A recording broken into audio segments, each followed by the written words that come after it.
実際舐めてみる。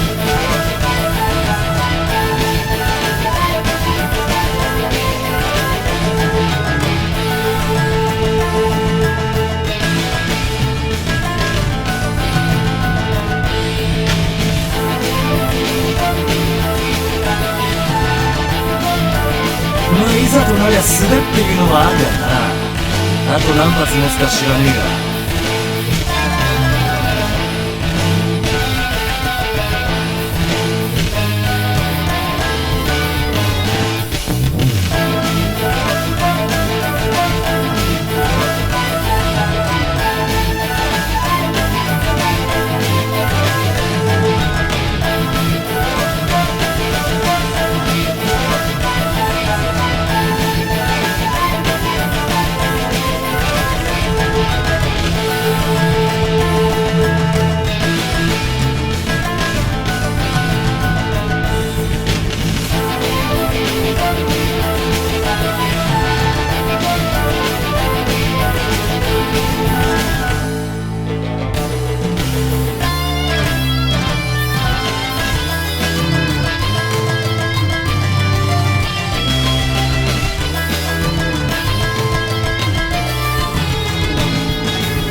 同感だわ。俺もお前を舐めてたよ。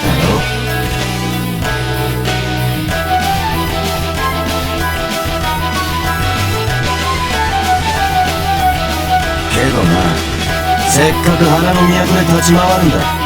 散った型重視した艶を出そうぜ。わかるだろ。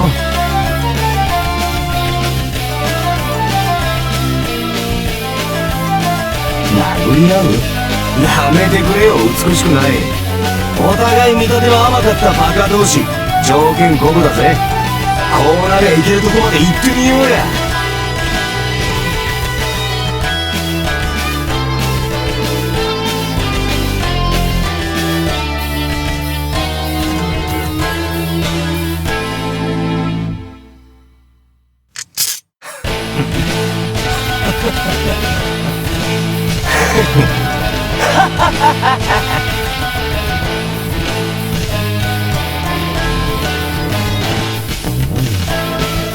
いいぞ、乗ったぜ。面白い。つまりあれだな、侍たらいに頭あったけえ花道演出してみようや。もともとそういう興行だろうが、こりゃ名目上マスラを募るってもんじゃねえのかよ。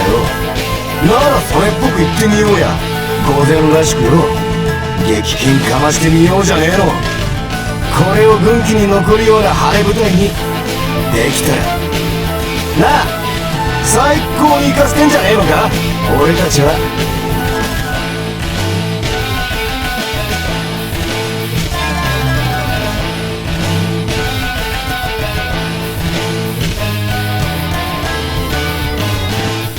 軍旗に残るんだ。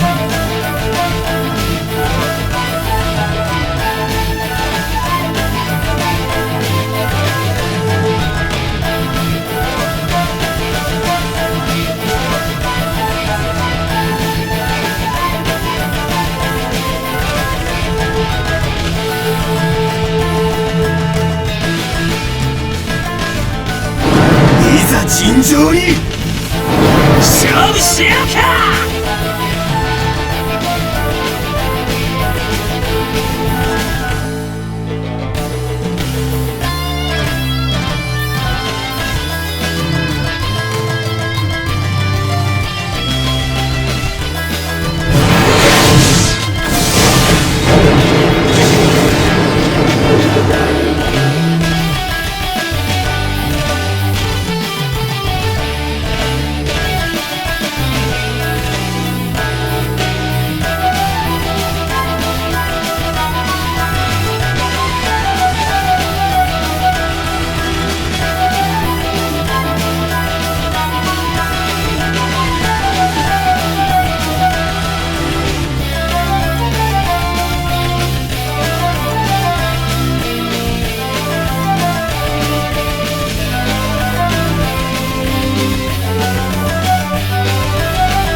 することができるなら、私はお前たちほど他者を信じたことも信じられたこともないと思う。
お前たちは間違っている。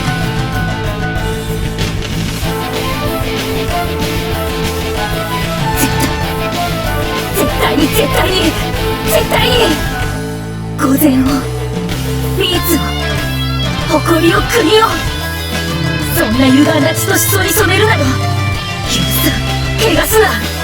貴様らは下郎だ。マスラオなどでは断じてない。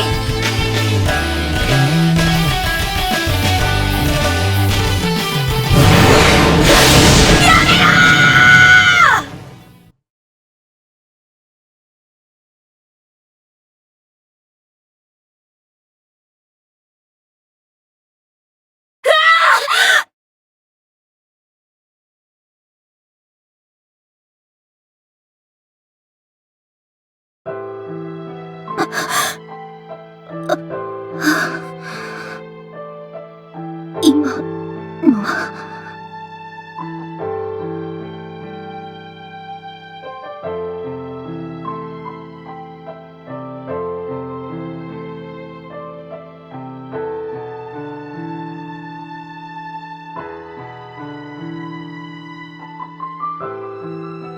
夢か。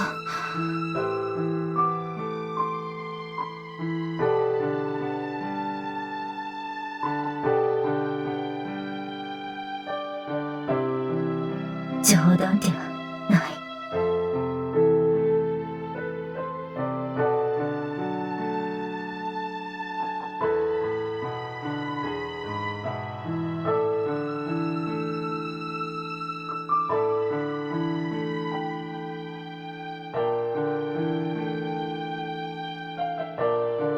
バカバカしい。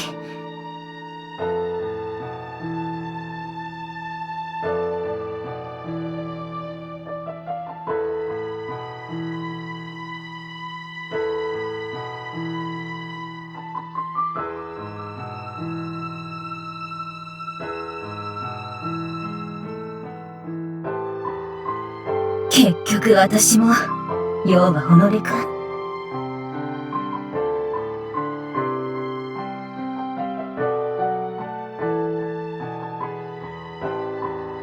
私が心安くなるためだけにこんな感情を振り回しているのなら、所詮同じ穴のムジナだな。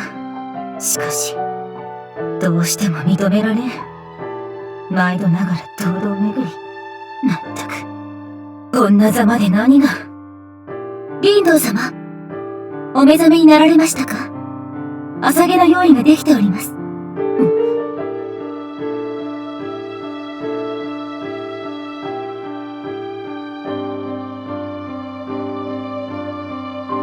わかった。だが先に湯あみをする。朝げの後は中野院か？あ、その予定でしたが、帝のご当主様が参られております。何？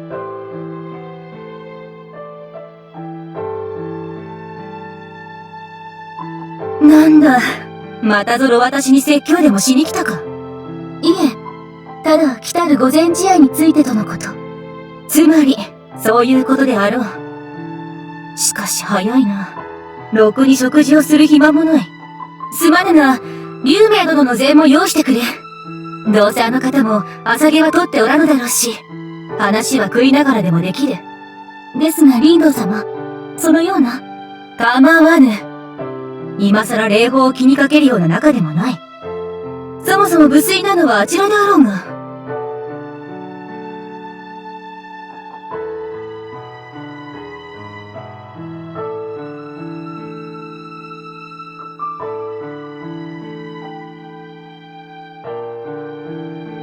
まず言ったように、私は風呂だ。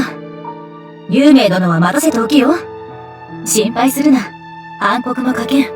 かしこまりました。ああ。ではさて。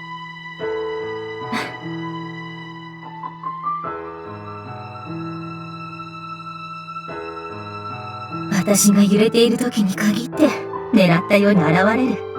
あの怪物ね。屋敷に式でも放っているのではないか？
毛害は排除せねばならない。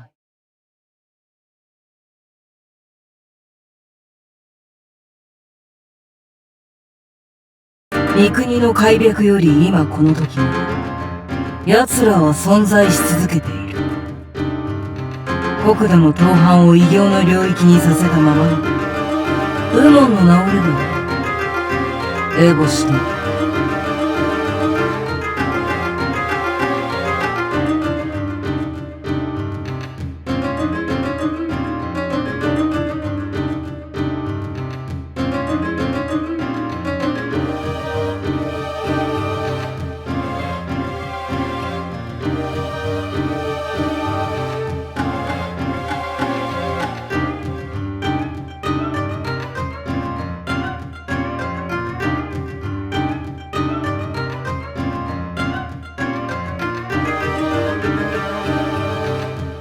私は別に戦そのものを否定してるわけではないよ、リュウマだ。ただな、悪趣味を悪趣味と言っているだけだ。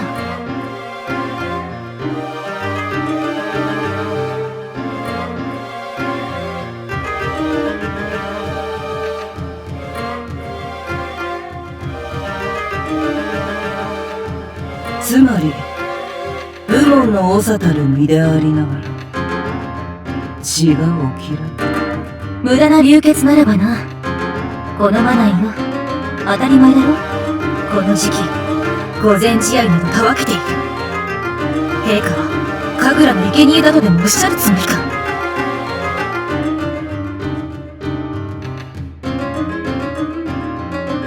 あなたにとっても、これは人事ではないはずだ。気概を滅ぼす。はあ、それについては異論などない。もとより、我らの役目はそのためにある。だが、その先駆けとして、なぜ同胞同士殺し合わねばならん。まして、御前における武芸の上乱を許されるほどの者たちだ。最低でも、その半数を失うなど、ありていに言ってほしい。故に馬鹿げている。としがたい。あなたはそう思わぬのか、有名殿。無論思う。だがこれも、勝利のためと心得られよ。それはどういう。まあ聞かれるがいい。今日はそのために参っ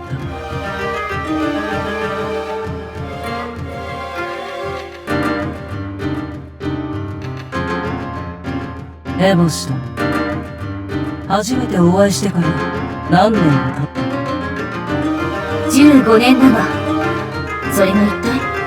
そう、15年前。当時の御身は3つか4つであったんだ。よく覚えている。私も当然覚えている。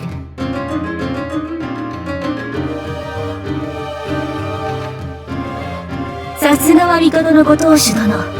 これは化粧のものに違いない。年を全く取らぬとね。若作りがうまいだけだが、ともかく今、それは関係ない話。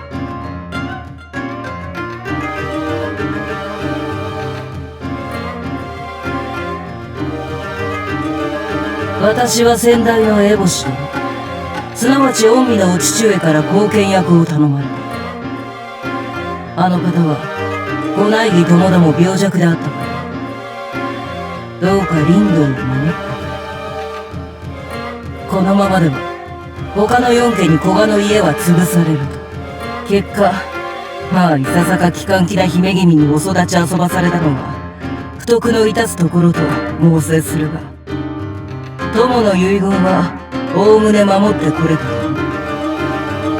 武も教養も、ご立派になられた。それで、世辞を言いたいわけではないだろう。あなたは話をもったいぶる悪い癖がある。これは失礼。そうしたところはおそらく死の影響でね。昔は毛嫌いしていた相手なのだが、困ったことに年を取ると似てくるらしい。我ながら、痛恨と言わざるを得ない。だが、改める気もないのだろう。しかり。よくわかっておいでだ。嬉しいか。では、そう。一つ聞かせてもらおう。今現在の我が国が直面している難事について、御身はどう捉えておられるのか。私の意見は論と理をもって述べさせてもらう。ゆえその前に御身がどの程度事態を認識しているのか知る必要がある。そう嫌な顔をされるな。私は教育係でもあるのだから、その一環と思われればよい。物事を順序立てていくのは大事なこと。これもまた将には必要な資質なれ。わかった。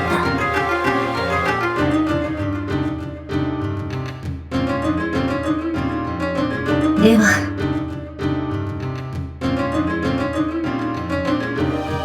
あなたも言ったように東の気概雲どもだ。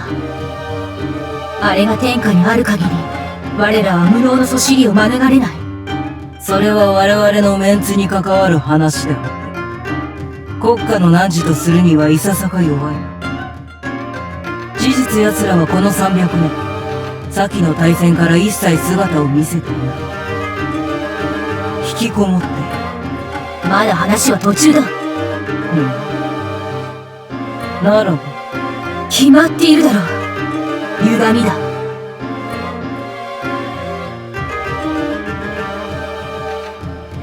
300年前の統制に敗れたことで良くも悪くも乱世は終わった。武家の大半が潰れたのだから続行不可能になったと言った方が正しいが、ともかくそうした経緯によって陛下を中心にした今の体制が確立したのだ。国を閉ざし弱みを外に知られぬよう隠匿しつつ回復を図る。だがそれも時間切れが近い。あちら側から流れ込む陰気とやら雲がこちらに直接関わってこなくとも奴らの吐く息は毒でしかない。一度境界を踏み越えたことでそれが人海を犯している。特に昨今歪みを身に宿す者どもが増えているというではないか。この目で実際に見てはいないが噂だけは耳に入るし誇張でもあるまい。国家のもといを危うくするほど堅牢な歪みが生まれ出した。ならば病の源を断たねばならない。今がまさにその分水嶺だと聞いている。そこはあなたの方が詳しいのではないか。確かに。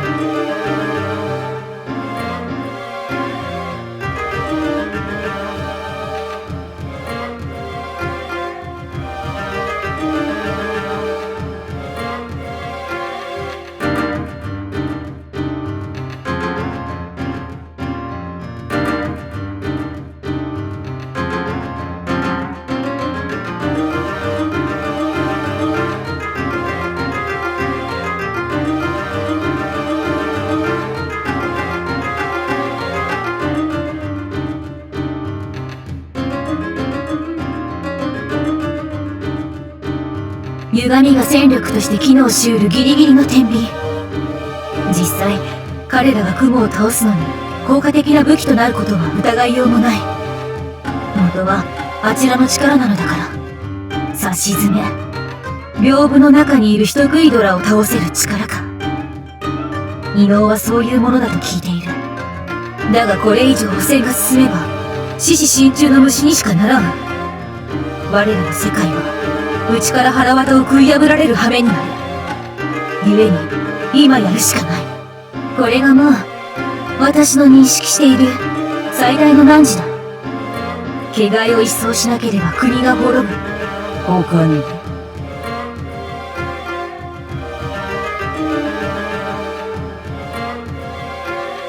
決まっている。黒船だ。御嶽高に開国を迫る偉人ども。先の汚染がないようならばこれは外界に当たること。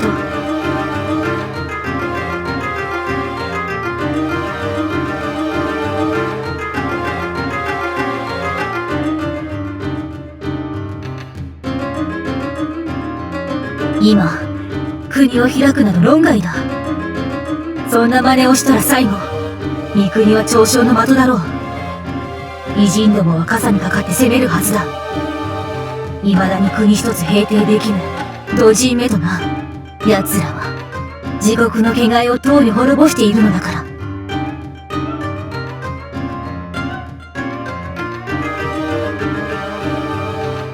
かといって頑なに鎖国を続けても意味がない。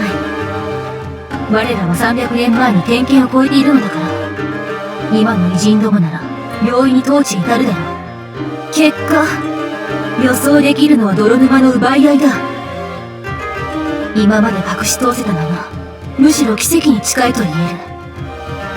もはや世界は狭い時代になった。だからそう速やかに我らの手で統制を成し遂げなければならない。開国云々偉人云々それらは残らずその後だ。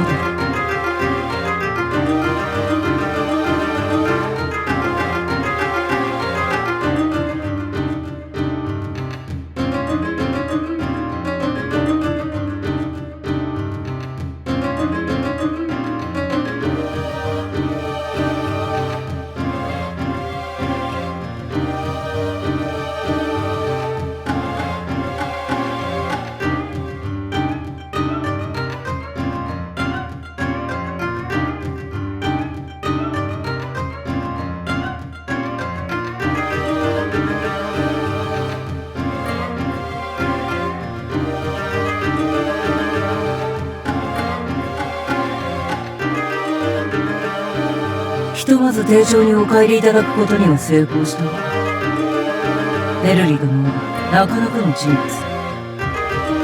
これで終わりとはいかない。まず間違いなく数年のうち、早くても1年、遅くとも2年か3年、その間に再度やってこられるは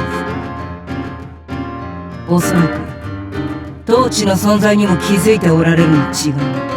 次回は陛下に親書を渡すだけとはいかぬだろう。それであっさり引き下がったところからも、すでに今頃一足先に雲と接触している可能性もある。いっそのことそれで滅ぼされてくれれば嬉しいが。私もそう思っている、エボシ殿。だがその場合何にせよ戦がもあちらは我々がやったと信じる。再度の来航はもはや防ぎようもない。しかし整理すればするほどになんとも最悪な状況だ。気鬱の病にかかりそうだね。自らその話をさせて今更何を。それで龍明殿、結局何が言いたいのだ。私の疑問には未だ答えをもらっていない。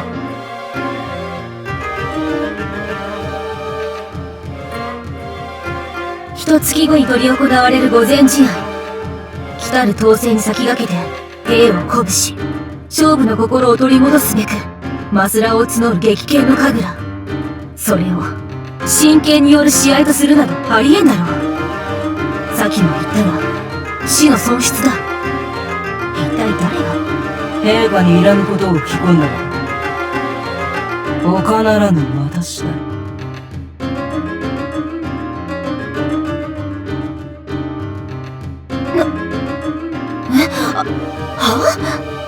だから私の発案だ。その反応は愛らしいがいささかはしたないぞ、エボシ。小場の鬼姫ともあろうかだが人前で大口など開けるものではない。だけどあなたはいや、あなただって。もしかして本人から聞かれたならばその通り。私の娘も上蘭の栄誉を授か未だくちばしの黄色いひな水を母として強烈至極と思って。龍明殿、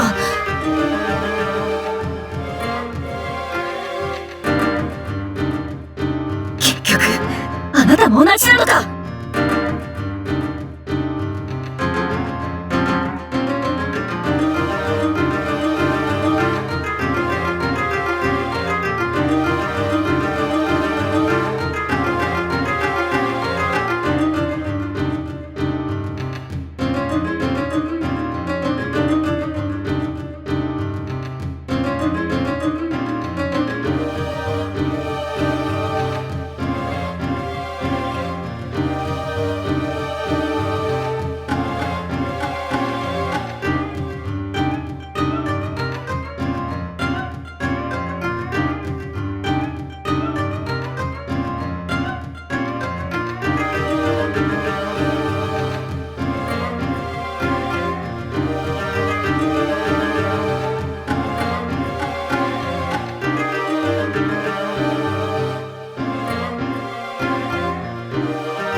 娘が武芸上乱の鋭に良くせばどうなろうと知ったことではないとでも。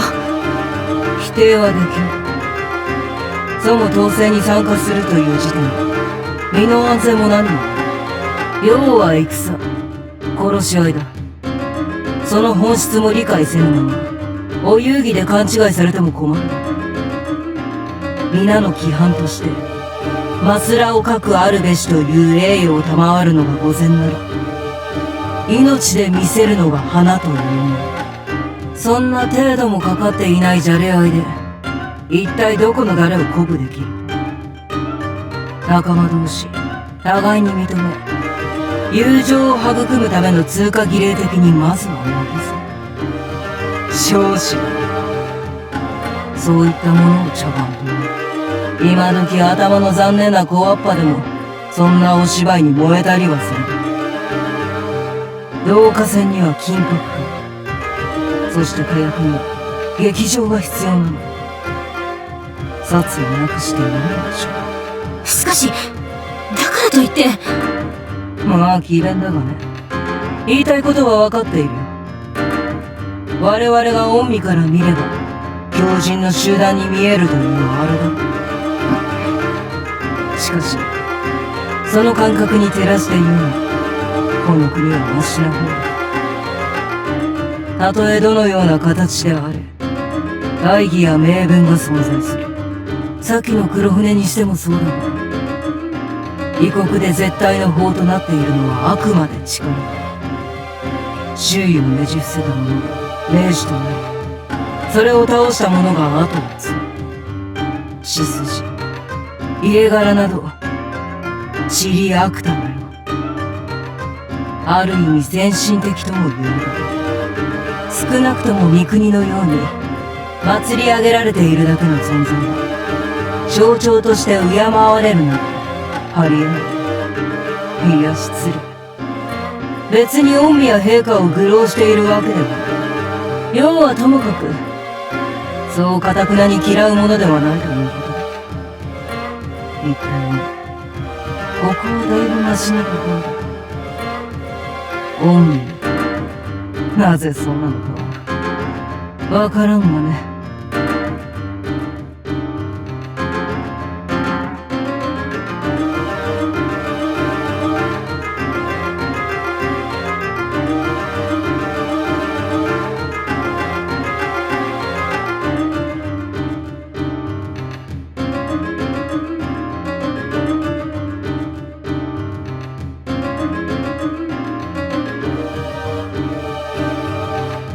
わかった。私もローンを急ぎすぎたと自覚している。それで結局何がしたいのだ、龍明殿。先の言を詭弁というなら真意は別にあるのだろう。私の意見は変わらないが、それを抑え込む何かがあると。無論だがせめて本意と言ってほしいものだ。私はそう嫌な人間ではない。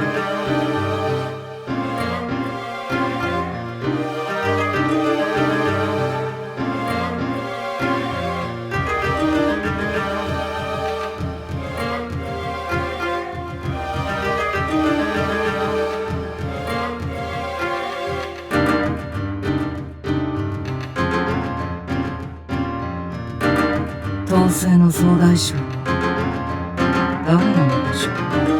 歴史的には言うまでもなく古賀の古当主であるはずなのだ。残念なことにかのお方は未だ年若い姫君。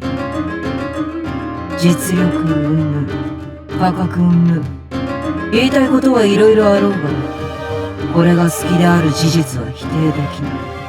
ちぐさ六条岩倉、そして中野部門4家は当然そこを狙ってくる。何せ今は300年ぶりに訪れた乱世、この木に竹を追い落とし玉を担ぐ誠意の将となるところであれば、分かりやすく力を示す必要がある。そう、例えば陛下の御前で華々しく家紋の部位を披露し奉るなどというもの。なかなか有効ではないだろう。そこで無双の腕を見せつける。あっぱれ三国随一の武変者よ、と陛下は称えられるに違いない。敗北した家は何もない。最小限の犠牲をもって他家の面目を潰すのだ。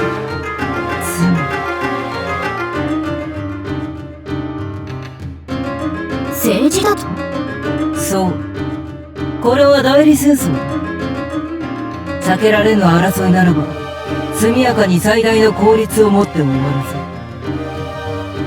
せ。大事の前ならなおさら。だが、将はふさわしいものがなるべきだろう。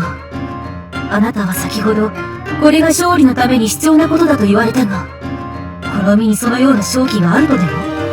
ないのか。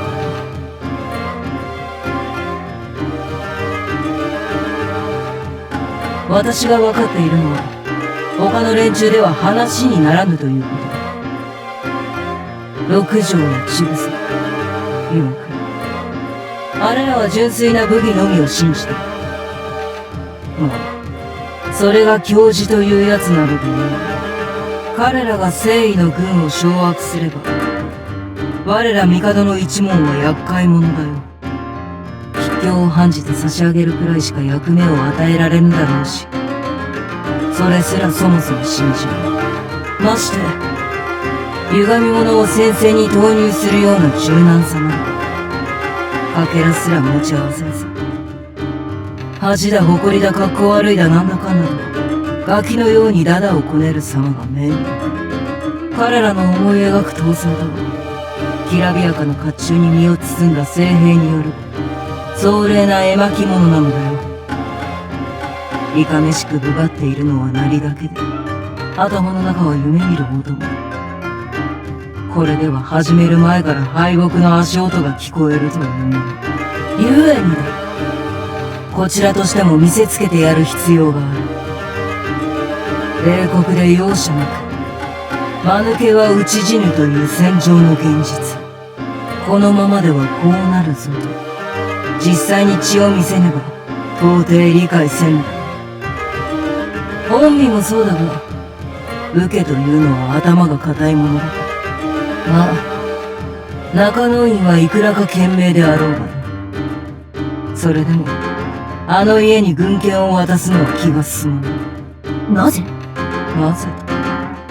軍。本身はあそこの若当主殿を毛嫌いしている。腰入れの話が引きも切らぬことを、私は知らないと。ここで地位を確立せねば潰されるから。正確には腰入れせねばならなくなる。差し詰め景品に近かる。統制の将には古賀の姫を組み伏す権利が与えられるというわけ。予想していなかったわけではあるまい。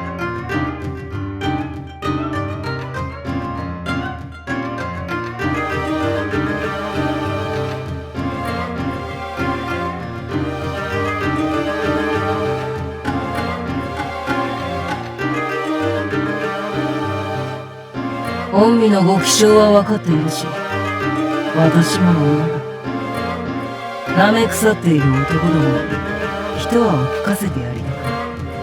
ああ、無論先代に工事を頼まれたということもある。私の本音はそんなものだよ。男の思い通りになる女の子、この世にいないということを教えてやる。潰してやろうではないか。思い上がったバカどもの世の中。しかし、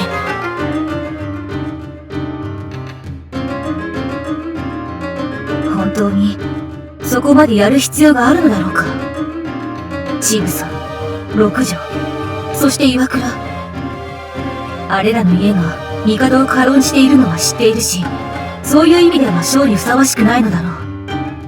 統制に必勝するため排除すべきというあなたの意見はきっと正しい。そして中野院、確かに私は景品になどなりたくないが、そうした市場度外視してもなぜかあの男は認められない。であれば、征夷の将は誰がなるか、答えは一択だと分かっているし、おじけついているわけでもな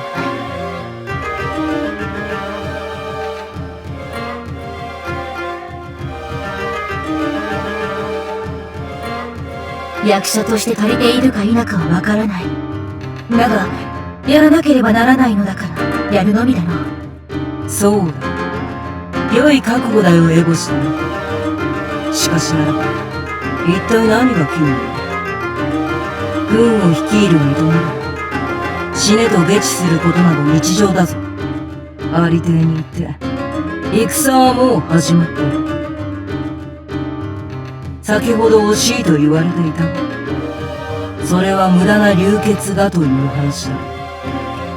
これは違う。無駄ではない。分かっている。ならば、私は、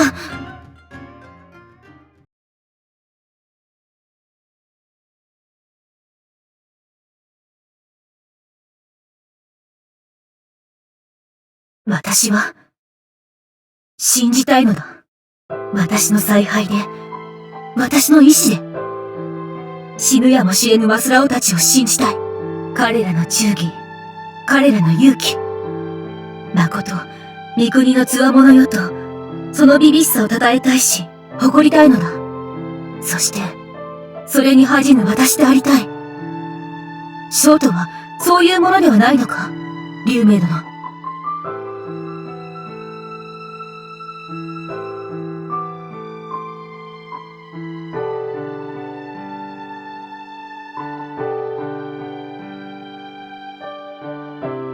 国を愛し、家族を愛し、友や女を守るため、命を懸けるというなら、嫌はない。たとえ、市政の民百姓、歪みのものであろうとも、その志があれば、私の同志だ。死ねとも言おう。古賀の当主として、彼らの思いを背負ってみせる。しかし、現実は違うだろう。自己愛に酔った者ども、仁も義も、礼も知も、信も忠も肯定もない。あるのはただ、我の一文字だ。そんな者らに死ねとは言えない。ある意味、喜んで死ぬかもしれんが、見つめる先が違う者の思いは汲めない。それで死なせては彼らに悪い。私が不愉快だ。ではなく、理解してもらおうとは思っていないよ。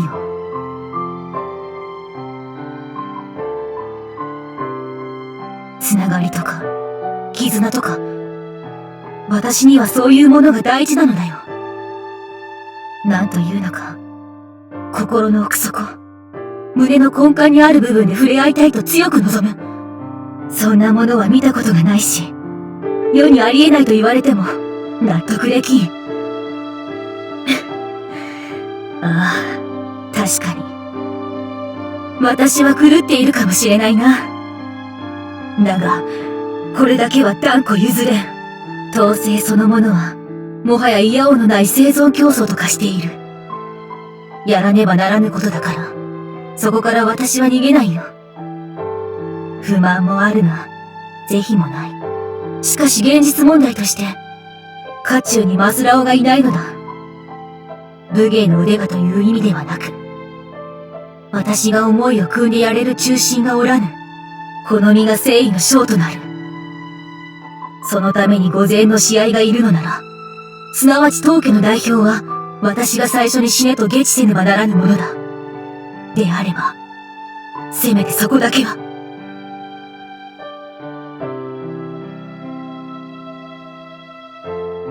たった一人でいい。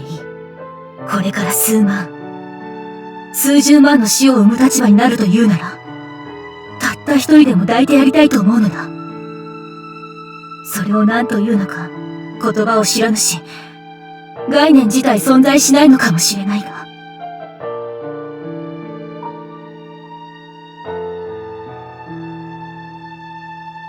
魂か。御身はその救済を望んでいる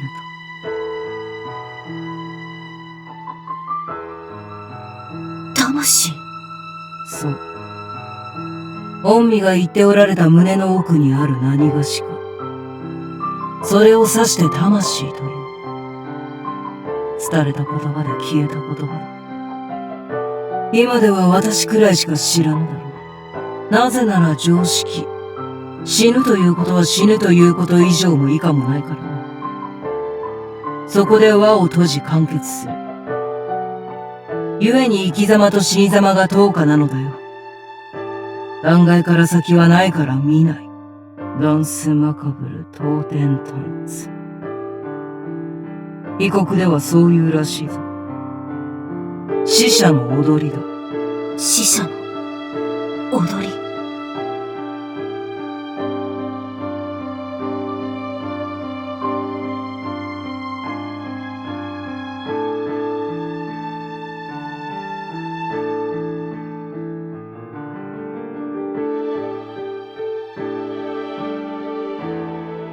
まあ、御身の気持ちは分かったよ。この世の常識でない考えを言葉にして説明するのは難しかろう。当然私にもできないし、同じ深度で理解もできん。だから年の功でまとめると、つまりこういうことになるのか。御身は死した後にも先があると思っている。胸の魂は不滅であり、それが良きところへ行けるようにと願っている。だが、私を含めた世のバカどもは、魂を知らず、死後を思わず、ただ地方のように踊っているだけ。哀れ暗黒に帰す定めなら、それを救ってやりたいと。そうした技を可能にするのが絆であり、将にとってのマスラオとは、核あるべしだと思っている。せめてたった一人でも。とな。違うかな。いや。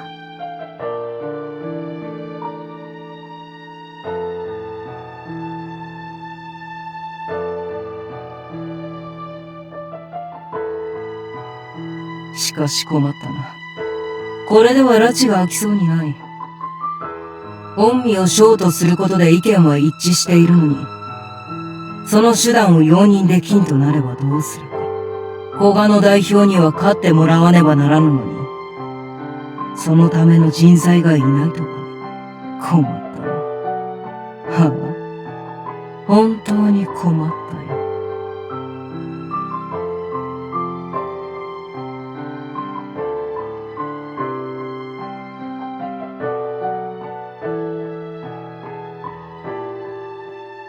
まあよい。まだわずかだが時間はある。年が明けるその時に使いを出すから、答えをお聞かせ願いたい。絆でつながる真とやら。感じるままに選ばれるがよかろうよ。いっそ恋でもしてくれれば、大いに助かる。おっと。そう怖い顔をされるな。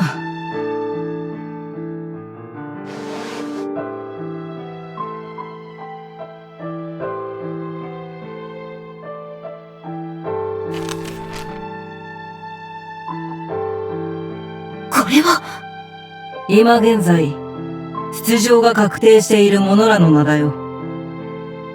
そうそうたるメンツだろ。九条、狂月、伝説の部に伝説の歪みだ。まだ組み合わせは不明だが、これらと当たれば、私の娘、死ぬかもしれん。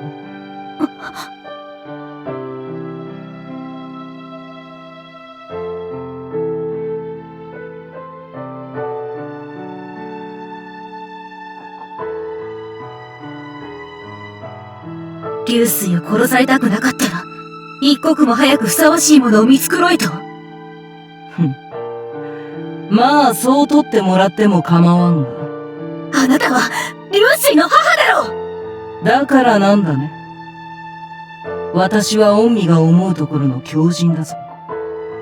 国体のため、娘を犠牲に捧げる母というのも悪くない。結構な陶酔感だ。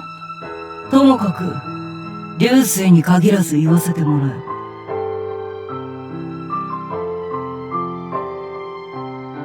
恩義は勝利。間違われるなよ、エボシとも。真を望むなら探すのではなく、その理想とやらで、強者どもを弱し、勝ち取る。それが古賀の、林道者の、主たる者の王道だ。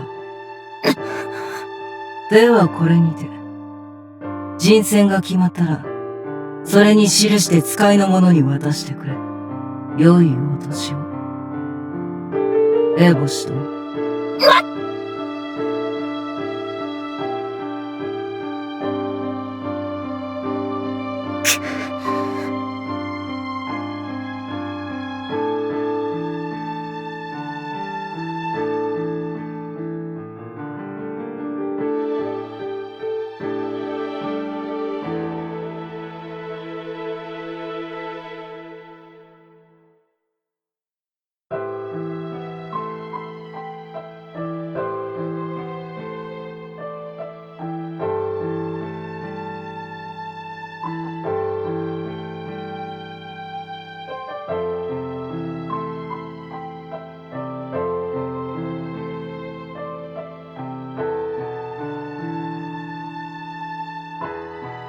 何なんだ私は。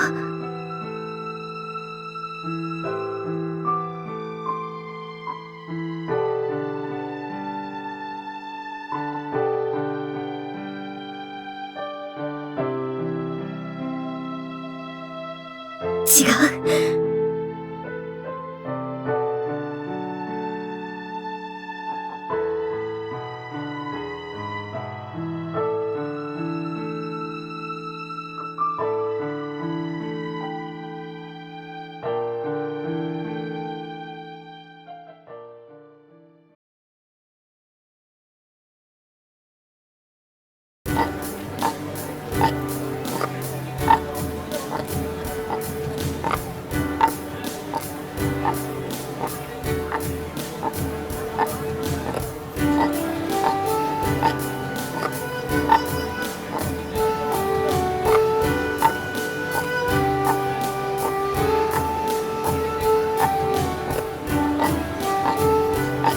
そういや、ジョヤの鐘って何なんだ？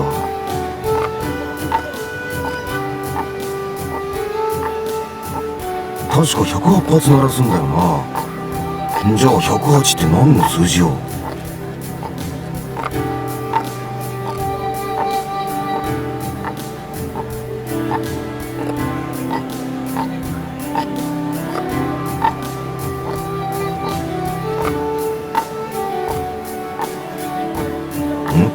なんか違うか？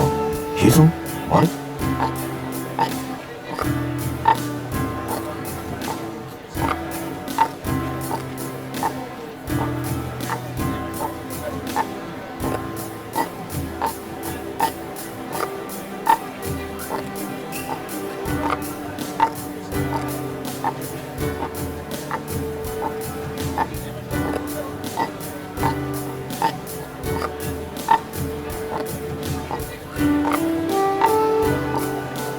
って言ってもな。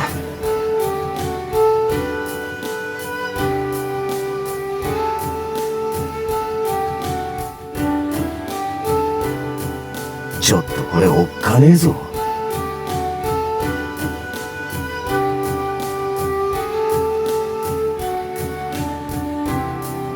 帝の本家シャレなってねえわ、いろんな意味で。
帰りてえ。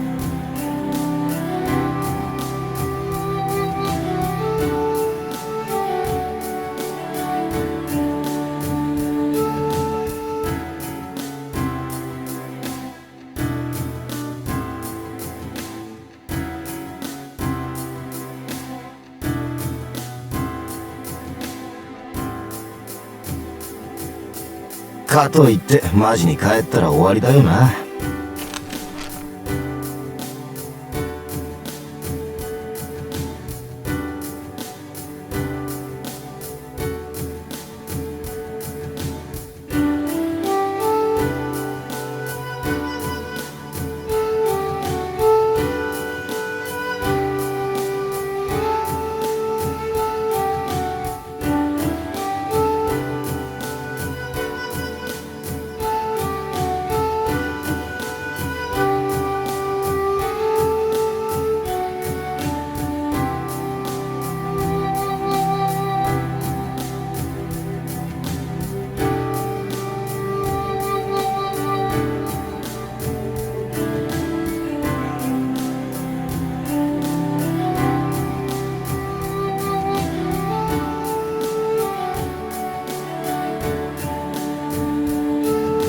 なあ。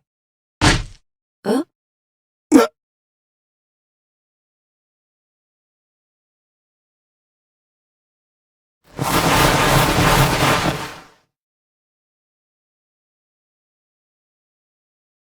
うわ、やっべ。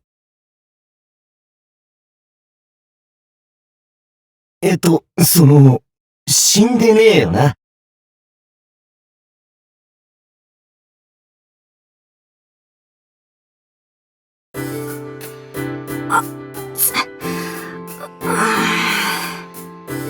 何ですかいきなり。ひどいじゃないですか。おお！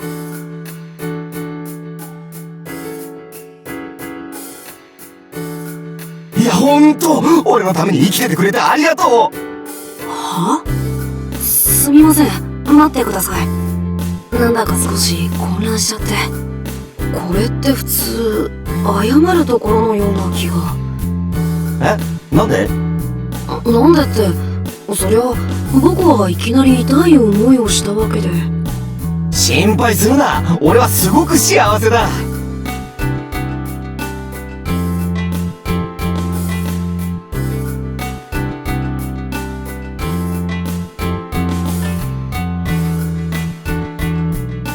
まあなんだ、いろいろ大変だろうけど頑張って生きてくれよ。おほう、どうもありがとうございます。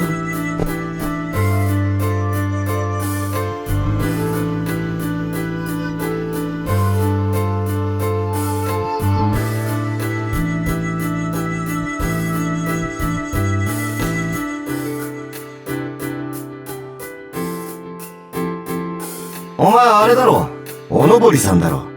しかも蝶がつくど田舎からやってきたばかりと見た。なんでわかるんですか？そりゃな、見てりゃもろバレっていうか。そんなお前のんびりしてたら都でやっていけねえぞ。ここは村人10人とかいう山ん中じゃねえんだからさ。なんだっけ、ほら生き馬の目を抜くってやつだ。舐められないようにちゃんとしないと目ん玉どころか玉抜かれるぞ。ははー、なるほど。いやお前な、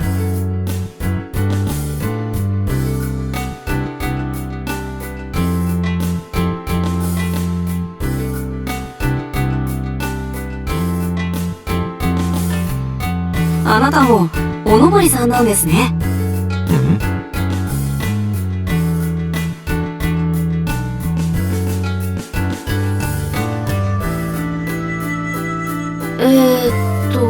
つまり僕と同じで随分狭い世界にいたんだろうなって思いました。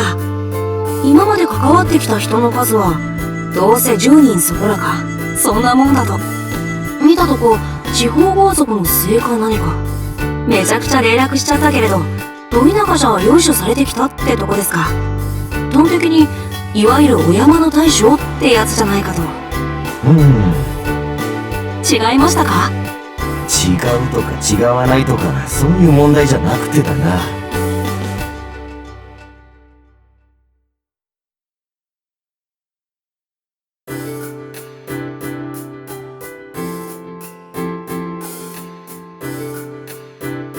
お山の大将云々はどうなんだろうな。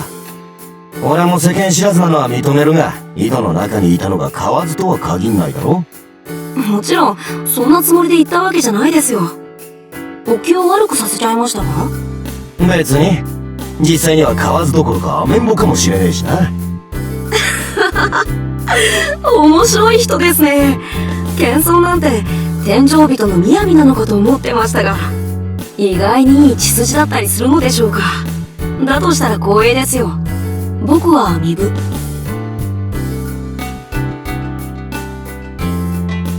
身分宗次郎。これもきっと何かの縁だ。よければお名前を聞かせてください。井戸に住んでいたという竜の人。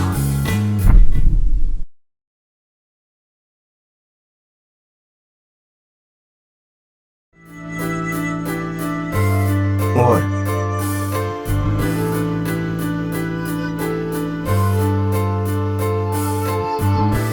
お前、親戚にからくり人形でもいたりしないか？どういう意味です？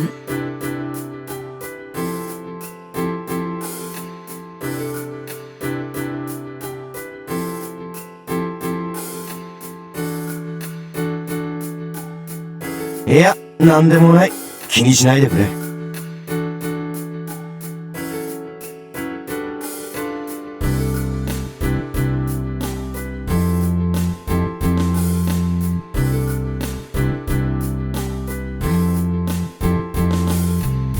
さすがはホツマ、花の都だ。